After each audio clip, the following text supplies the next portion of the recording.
ప్రియులారా, బాగున్నారా? దేవుని వాక్యాన్ని క్రమంగా చదువుచున్నారా? ప్రార్థించుచున్నారా? నేటి ధ్యాన వాక్యము యెషయా గ్రంథం 12వ అధ్యాయము 2వ వచనం.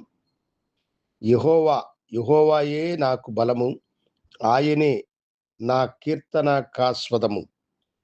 భక్తుడైన యెషయా ఇక్కడ దేవుని ఘనపరుస్తూ ఆయనే తనకు బలమని, ఆయనే తన కీర్తనాస్పదము అని అంటున్నాడు. అవును, దేవుడే మనకు బలము. ఆయనను మనం ఎల్లప్పుడూ పాడి స్తుతించి మహిమపరచాలి. మన దేవుడు మన మీద కోపపడిన ఆయన కోపము చల్లారునని, కనుక ఆయనను మనం స్తుతించినప్పుడు ఆయన మనలను ఆదరించువాడని పైవచనములో మనం చూస్తూ ఉన్నాం. మన బలము, మన శక్తి మన దేవుడే.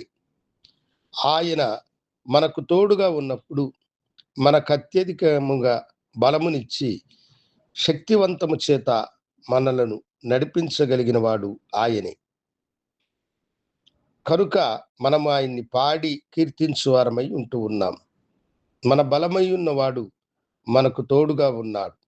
కనుక మన శత్రువులు ఎంత గొప్పవారైనా, మన శత్రువులు ఈ లోకములో ఎంత గనులై ఉన్నా, మనకు తోడయున్న మన దేవుడు మన బలము గనుక మన శత్రువులు మన ఎదుట నిలవకుండా చెల్లాచెదురుగా వెళ్ళెదరు.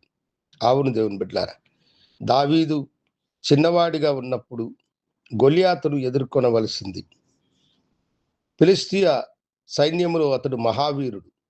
ఇశ్రాయేలుల రాజు, ఇశ్రాయేలుల ప్రజలు, సైన్యము ఆ ఎత్తరైన మనిషిని చూసి, ఆ యాజానుబాహుడైన రాక్షస ఆకారుడిని చూసి భయపడ్డారు.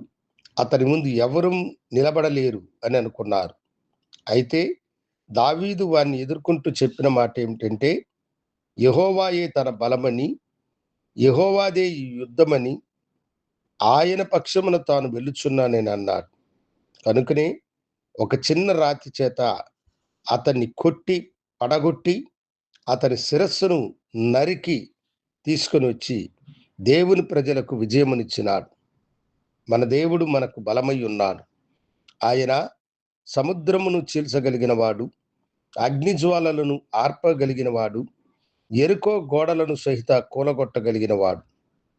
ఆ బలమైన దేవునికి నీవు ఎల్లప్పుడూ కృతజ్ఞత కలిగి, దేవా, నీవే నా బలము కనుక నేను ఎల్లప్పుడూ నిన్ను కీర్తించి స్తుతించెదనని ప్రభువుని గణపరిచి స్తుతించండి. అకారణముగా ఈ శత్రువులు నా మీదకి ఎందుకు లేస్తున్నారు, వీరెందుకు నన్ను అన్యాయంగా అక్రమంగా ఇలా మాట్లాడుచున్నారని నీవు బాధపడుతున్నావా? దేవుడే నీ బలమని నువ్వు ఎరుగు. ఆయనను నీ ముందుంచుకొని నువ్వు ముందుకు నడువు. నీ మార్గమును సరళము చేసి నీకు విజయమునిచ్చి నిన్ను ఆశీర్వదించునుగాక. ప్రార్థించుకుందాం. గనుడా, మీరే మా బలమని తెలియచేసిన ప్రేమకి వందనాలు. నీ బిడలను దీవించి వారికి ఏర్పడే ప్రతి బాధను, శ్రమలలో నుండి వారిని విడిపించమని యేసు నామమున అడిగి వేడుకొనుచున్నాను తండ్రి. ఆమేన్. శుభోదయం. ప్రభు మిమ్మలను దీవించునుగాక. ఆమేన్. ప్రియులారా, ఈ సందేశము మీకు నచ్చినట్లయితే మీరు కమెంట్ రూపముగా మీ అభిప్రాయమును తెలపండి. బెల్ బటన్ నొక్కండి, లైక్ చేయండి, షేర్ చేయండి. దేవుడు మిమ్మలను దీవించునుగాక. ఆమేన్.